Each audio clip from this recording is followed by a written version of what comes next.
Hi everyone, we're back for season 2. How exciting. And we're in a whole new location. Now there's 2 different theories about how this came about. As most of you know, Shaw has moved and there's no studio in their new location. The second theory, the one I think is more likely, is because we were kicked out for bad behavior. Well, not me. It's those 2 baddies, Agnes and Lori. As a result, we had to find someplace else to tape our show. And it had to be someplace that didn't charge because, well, we're all volunteers and we have no money. One thing I learned about Chilliwack, there are a lot of generous business owners here, so we had some options. And for various reasons, we chose to come to Co-work Chilliwack. If you want to know where it is, it's on Harvard Place, right off of Airport Road. Now we have 2 different people to thank for that. Michael Berger, who works here, and it just so happens Michael and I both belong to a symphony improv team. The other person to thank is Michael's boss and the owner of Co-work, and that's Tim McAlpine. So thanks to them, we're here. We have 2 guests today. Our first guest is Julie Head. She is a wife, a mother, and a business owner, and these are some of the things we'll talk about. Time for us to get to know Julie Head. Julie. Hi, Nancy. So great of you to come onto the show. Please have a seat. Thank you.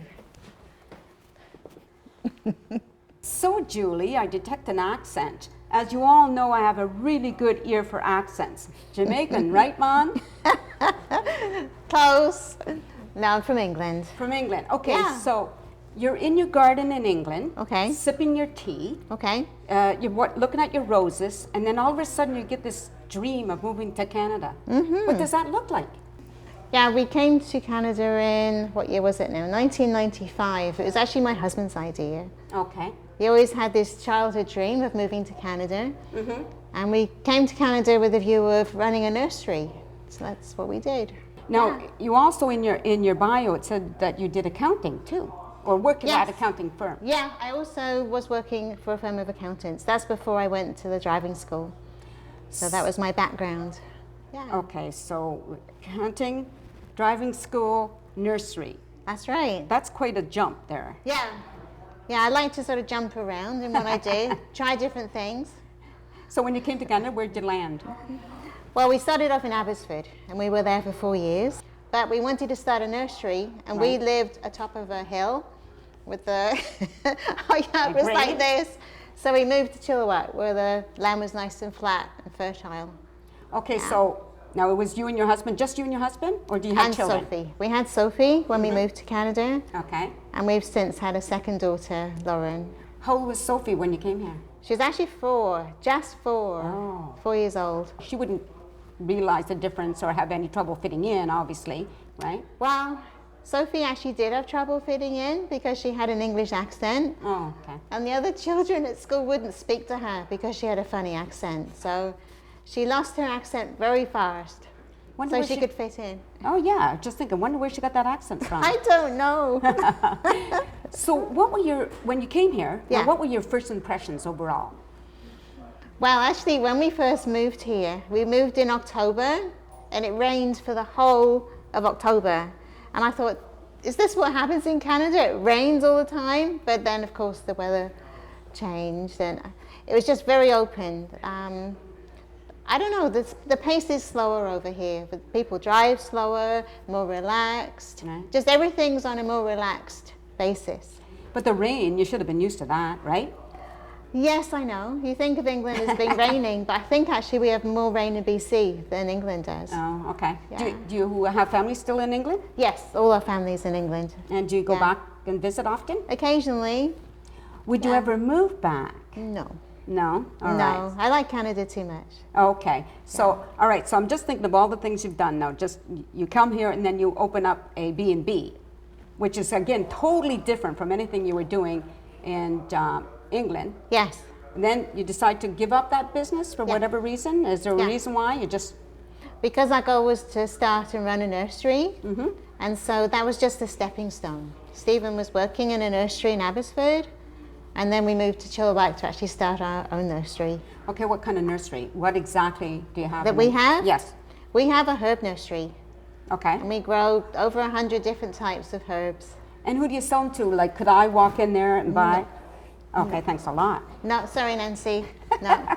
We're a wholesale nursery, and so we sell to garden centres all across BC and Alberta, Manitoba. Oh, that's exciting. Yeah. How long have you had that business for now? We started in June 2003. You got your motorcycle license? Yeah, I'm so excited. In August last year, I started to ride a motorbike for the first time. And I went through a course with V-Twin driving school, biking school, and I actually passed my test in September. So I have now got, I'm a proud owner of a Harley Davidson motorbike. So I'm so excited. Yeah, I can't wait to spring and warmer weather so I can get back out on my bike. Well, I'm just trying to picture it because you're not exactly a big person, not very tall or whatever, and the bike, it would be like me getting on the bike, so same idea. So do you have a step stool to get up? I don't have a step stool, but I have the lowest seat possible on my bike, and I have to wear 3-inch heels to be able to touch the ground. And I can just about touch the ground like that, so I can ride. I've been in the Harley Davidson store, and I borrowed some chaps and things. Yes, I know. Well, how do things fit? Because I had to roll the chaps up like probably about this much. Yeah. Well, with chaps, they're leather. You can actually cut them off at whatever height or length you want them. So that's the good thing about chaps. Okay. You just get the scissors out. Actually, I just have to confess, it's thanks to Julie and her husband Stephen that I was in the store because I was asked by Stephen, right, her husband, to be the MC for the hog rally, which was super exciting, you know. So we're going to have to take a break. Okay. So don't go away. Oh, no, I you won't wouldn't go anyway. away. Stay tuned, we will be right back.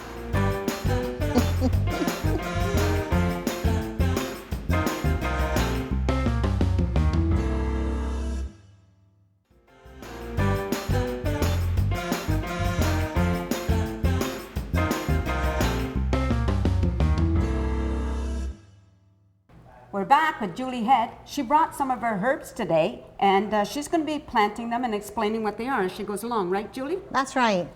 So today, I just thought we would make a planter. So when we're making a planter, we first of all have to have a container. And it doesn't really matter what container you use, as long as it has drain holes in the bottom. So you could even use a cowboy boot if you want, as long as you make a drain hole in the bottom. But once you have your planter, then the first thing you need to do is to put some rocks for drainage in the bottom. So, I don't know if you can see these, but these are just rocks out of my yard. All right. So we'll just tipple these. I've got half a container here, so you need about an inch of rocks in the bottom. An inch of rocks. So that makes a lot of noise. Like to make lots of noise. So once we have our rocks in the bottom, this prevents the plants actually sitting in a wet, soggy base. Okay. So it allows for drainage for the roots to actually, so they're not sitting in water. Then what we need to do, then we put our medium in. Your medium? Our medium. Not your large, not your small. So this is our growing medium, and it's bark, peat, and perlite. That's the main ingredients. The perlite, that's the little white stuff, right? Yeah, the little white bits are the perlite. And again, this helps with drainage. So it stops the soil mixture being saturated. And I know you use peat because it helps retain the moisture. Yeah. Is that right? That's right, yeah. So we have peat, bark, and perlite. We have peat on camera. There's peat on never camera? mind. Okay. Yeah, never mind. Actually, there's also a slow release in here, the slow release fertilizer. Okay. I think it's a 3-month slow release fertilizer in here. So you want to fill this up probably 3/4 full before you place your herbs. We're planting herbs today, so we're going to have a herb planter. Okay. So this is very dusty, actually. So we ended up getting covered in dust. Are there certain herbs that go well together, and are there some that don't go well together?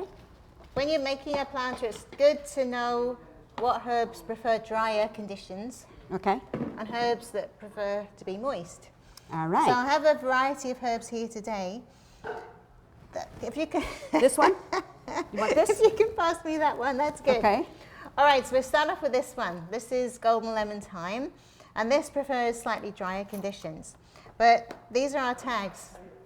Fragro is our brand, as you know. Oh, I think we forgot to mention that earlier. Yeah, so Fragro herbs, they're grown by us in Chilliwack. And on the back of our tag, it shows what type of Okay. conditions the plants would like. So Right. this likes to be full sun, and it also likes the slightly drier conditions. All right. So just see if that's a good thing to go there. What I'm going to do is I'm going to put rosemary and I'm going to put lavender, because these three things all like to be slightly drier. Okay. We're going to put this one in the center, but I just wanted to show you like the variety of different rosemaries. We do about 10 different rosemaries. I didn't know there were 10 different rosemaries to be had. So this one's a pink flowering one. Mm-hmm. It grows to about 5 feet tall if it survives our winter. But isn't that pretty? It is pretty. I just love the flowers on that one. And this one is called Huntington Carpet, and it's a trailing one. I don't know if you can see, it's already starting to trail. So you could actually put this on the edge of a container and it would start to cascade over. Oh, that would be nice. But we're actually going to have this one. And this one's called Grisea. And this has the widest leaves and also the biggest flowers. All right. And it grows more straight up, right? And it's upright as opposed to a trailing one. Yeah. So when you're making a container, it's a good idea to have the tallest plant, the plant that's going to go tallest in the center. Because it looks prettier that way. It's purely aesthetics. And usually you have shorter growing plants around the edge or trailing plants. All right. I can All right, understand the so- trailing plants for Yeah, sure. so we Next. just position that one there. So that's 2. Okay. We're then going to put a lavender because we also want to have a contrast not only of leaf shape, but also of leaf color. So here we've got green, we've got gray, and this, when it starts to grow through, has a golden appearance. I'm sorry, but that doesn't look gray to me. It looks green, but just a paler green. It's gray. Okay. It's what gray. do I know? All right. Now, speaking It's of classified as gray. speaking of lavender, now I heard it's very calming, or like if you have trouble sleeping and if you Yeah. have the scent of gray. That's right. A lot of people. Lavender rather, not gray. See, I got gray on the brain. I know. Yeah, lavender is calming. And if you smell this, I'm do you just feel so relaxed? calm. You feel relaxed. I'm and going to have a calm now. nap. It smells so nice. It does Oh, this smell nice. has really dark blue flowers. Oh, it Long does? spikes of beautiful dark blue flowers. It's Ah. really pretty. Very nice. So we're going to put that there and that there. So this is just like placement. Okay. And then we're going to add, there's 2 types of chives here. 2 types of chives that we grow. One's called garlic chives and the other is regular chives. And this has pink pom-pom flowers in the beginning of summer. Oh, okay. So that's the one I think I've seen more Regular common. chives. Right. yeah. Okay. But You want this one? And this definitely smells like garlic. I love garlic, by the way. So which one would you like? Would you like I'd like the garlic one. Want the garlic, Because I okay. can eat this, right? Of course you can. Okay. Yeah, these are all culinary herbs. So you I'm can all eat, about the edible. you can let me eat tell all of these. So we'll take that off. Okay. So now we've got different shaped leaves because these are long slender leaves. Okay. So we're gonna have to do this really quickly. Okay, So we're going to put this in the other corner, do the parsley. as Julie finishes up, unfortunately you're not gonna get to see the finished product. We're gonna have to have another break, and then stay tuned because there's a whole other half to the show.